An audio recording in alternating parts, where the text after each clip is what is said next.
पश्चिम बंगाल में काउंटिंग से पहले ईवीएम पर बवाल हो गया है। टीएमसी का आरोप है कि कोलकाता में स्ट्रांग रूम की सील तोड़ी गई और ईवीएम के साथ छेड़छाड़ की कोशिश की गई, जिसको लेकर टीएमसी ने एक वीडियो भी जारी किया है। और इसके बाद टीएमसी नेता काउंटिंग सेंटर के बाहर धरने पर बैठ गए हैं और जानकारी मिलने पर ममता बनर्जी भी भवानीपुर के काउंटिंग सेंटर पहुंची और करीब 4 घंटे तक वहां पर मौजूद रही है। और इस दौरान टीएमसी और बीजेपी के कार्यकर्ताओं में जमकर बहसबाजी हुई है और टीएमसी के आरोपों पर चुनाव आयोग ने जवाब दिया और कहा है कि कहीं स्ट्रांग रूम का ताला नहीं तोड़ा गया, ये बस अफवाह फैलाई जा रही है। जो होता है अरे हम लोग झमेला क्यों जाएंगे, क्यों ऐसा बात करेंगे। तो देखिए, हम 2 तस्वीरें आपको दिखा रहे हैं, कुछ सीसीटीवी फुटेज भी आपके सामने है जो टीएमसी के द्वारा जारी की गई है। टीएमसी का ये कहना है कि स्ट्रांग रूम में धांधली की जा रही है। टीएमसी कार्यकर्ता और पुलिस जो है वो आपस में भिड़ते नजर आए, आप तस्वीरों के माध्यम से देख भी सकते हैं। स्ट्रांग रूम में धांधली का आरोप जो है वो टीएमसी के कार्यकर्ता लगाते नजर आ रहे। ममता बनर्जी खुद जो है स्ट्रांग रूम के अंदर मौजूद रही हैं, स्ट्रांग रूम के बाहर पर भवानीपुर के, और उनका ये कहना है कि यहाँ पर बीजेपी के जो कार्यकर्ता हैं वो स्ट्रांग रूम में धांधली कर रहे हैं। ईवीएम मशीन है, इधर में स्टोर रूम है। तो आप लोगों को जानकारी है कि नेताजी इंडोर में सीसीटीवी पे हम पाए गए और बहुत सारे जगह में कि उधर में मैनिपुलेशन हो रहा है और बाहर का आदमी आके और खुल रहा है, देख रहा है, पोस्टर डायलॉग को इधर उधर कर रहा है। और देखने के बाद मैंने जब देखा टीवी में तो मैंने सोचा मैं भी थोड़ा देख के आऊँ। तो पहले तो सेंट्रल फोर्सेस मेरे को एंटर ही करने नहीं देते थे। उसका बाद पूछा किसी से, बोला नहीं हमको जाने का हक है, बिकॉज वो लोग पहले किसी को अंदर में ही जाने नहीं देते। लेकिन as per our election rules the candidate and election agent of any party is allowed up to the sealed room, not inside the sealed room but outside at the door of sealed room. दूसरे phase की voting के बीच कई जगहों पर गड़बड़ियों की शिकायतें आई हैं। फाल्टा सीट से भी एक हैरान करने वाला मामला आया है सामने। बीजेपी के आरोपों के मुताबिक फाल्टा में ईवीएम पर कमल के निशान को जानबूझकर टेप से ढका गया। बीजेपी के आरोपों पर चुनाव आयोग एक्शन में आ गया है, तो वहीं फाल्टा सीट पर वोटिंग के दौरान सुरक्षा सख्त कर दी गई।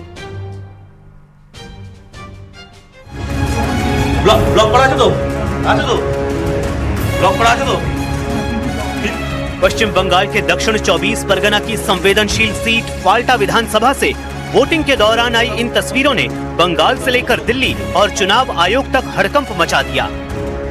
बीजेपी का आरोप है कि फाल्टा के बूथ नंबर 177 समेत कुछ जगहों पर ईवीएम मशीन में बीजेपी के चुनाव चिन्ह के आगे टेप लगा दी गई ताकि मतदाता कमल का बटन न दबा सकें।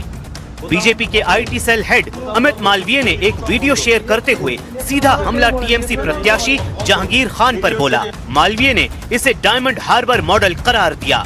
उन्होंने आरोप लगाया कि ममता बनर्जी जिस जहांगीर खान का बचाव कर रही हैं, वो बूथों पर गुंडागर्दी करवा रहे हैं। बीजेपी का दावा है कि अभिषेक बनर्जी के उसी पुराने फॉर्मूले का हिस्सा है जिसके दम पर चुनाव जीतने की साजिश रची जाती है। अमित मालवीय ने जहां भी ईवीएम के साथ छेड़छाड़ हुई उन बूथों पर चुनाव आयोग से दोबारा मतदान की मांग की। वहीं बीजेपी के सुवेंदु अधिकारी ने इस मामले की पूरी रिपोर्ट सीधे गृह मंत्री अमित शाह को दी। सुवेंदु के मुताबिक ये मतदाताओं को डराने और उनके अधिकार छीनने की कोशिश है जिसे बीजेपी बर्दाश्त नहीं करेगी। ये इलेक्शन कमीशन भी संज्ञान में लिया है।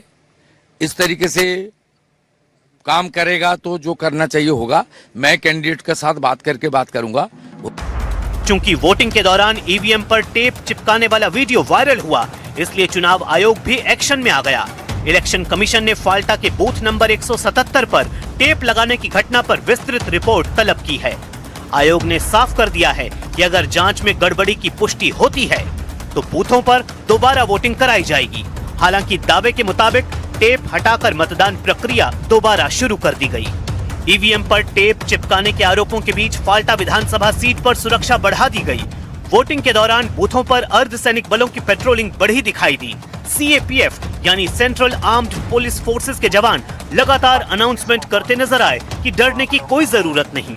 चुनाव आयोग ने गंभीरता उसमें दिखाई है। उसके बाद फाल्टा इलाके में जो पोलिंग बूथ है वहां पर सीएपीएफ यानी अर्धसैनिक बलों के जवानों की मौजूदगी बढ़ा दी गई है। और आप यहां पर तस्वीरों में देख सकते हैं कि इस तरीके से जो सीआरपीएफ या आईटीबीपी या बीएसएफ या एसएसबी के जवान ये दौरा कर रहे हैं लगातार। ये बड़ा प्लान बनाया गया है, बड़ा डिप्लॉयमेंट प्लान बनाया गया है। देखिए ये तस्वीरें हैं जो अतिरिक्त सतर्कता, जो हिंसा की घटना और पोलिंग मशीन में ईवीएम में जो टेपिंग की घटना के सामने आने के बाद जो बढ़ाई गई है। अब आपको बताते हैं कि पश्चिम बंगाल की फाल्टा सीट इतनी हॉट क्यों है। दरअसल फाल्टा डायमंड हार्बर लोकसभा क्षेत्र का हिस्सा है जो ममता बनर्जी के भतीजे अभिषेक बनर्जी का गढ़ माना जाता है। यहाँ से टीएमसी ने रसूखदार उम्मीदवार जहांगीर खान को मैदान में उतारा है। वहीं बीजेपी इस बार अभिषेक बनर्जी के इस किले में सेंध लगाने के लिए एड़ी चोटी का जोर लगाती दिखी।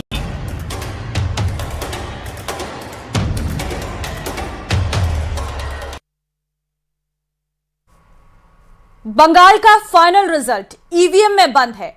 4 मई को ताला खुलेगा, लेकिन इस चुनाव में जो सियासी तपिश रही उसने पूरे बंगाल का सियासी मूड बदल दिया। बीजेपी सरकार बनने का दावा कर रही है तो टीएमसी कह रही है कि बीजेपी 50 का आंकड़ा पार नहीं कर पाएगी।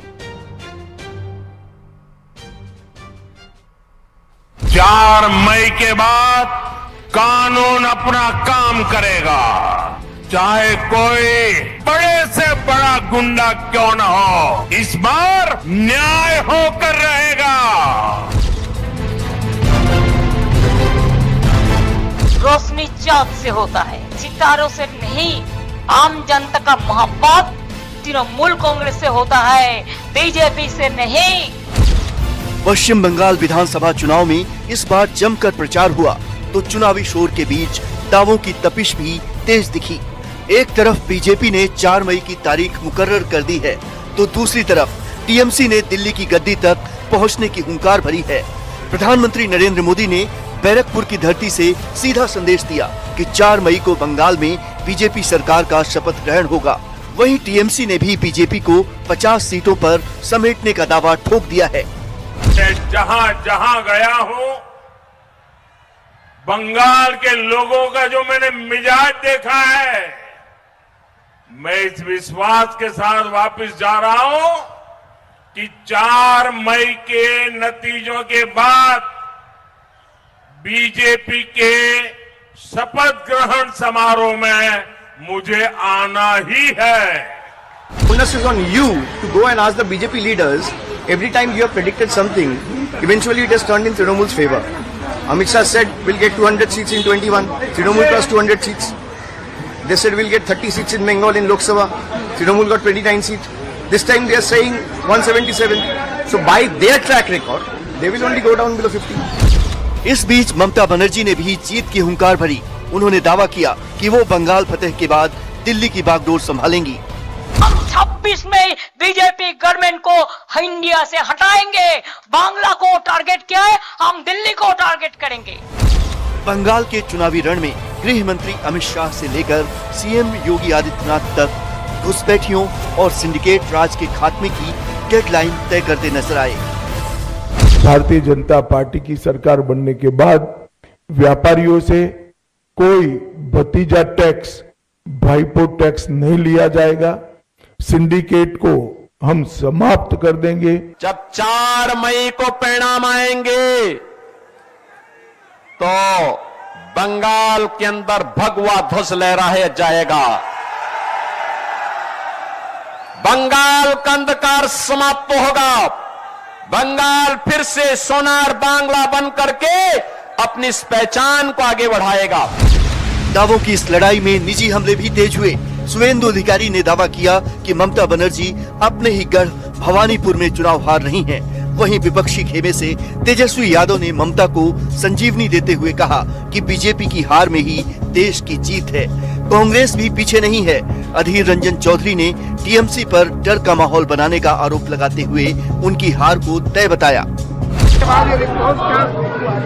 ये तगड़ा है, ममता हारेगी, बहुत वोट से हारेगी। वो लोग क्लेम कर रहे हैं कि 225 से जीतेंगे। वो क्लेम करने दी। चुनाव के मामले हम इतना कहेंगे कि बीजेपी के हार में ही देश की जीत है। भाजपा और तृणमूल दोनों मिलके ये दोनों मिलकर ही रहना चाहते हैं, बाकी किसी को घुस नहीं देना चाहते, इसलिए ध्रुवीकरण की राजनीति दोनों को पुसाते हैं और ध्रुवीकरण की राजनीति करेगी।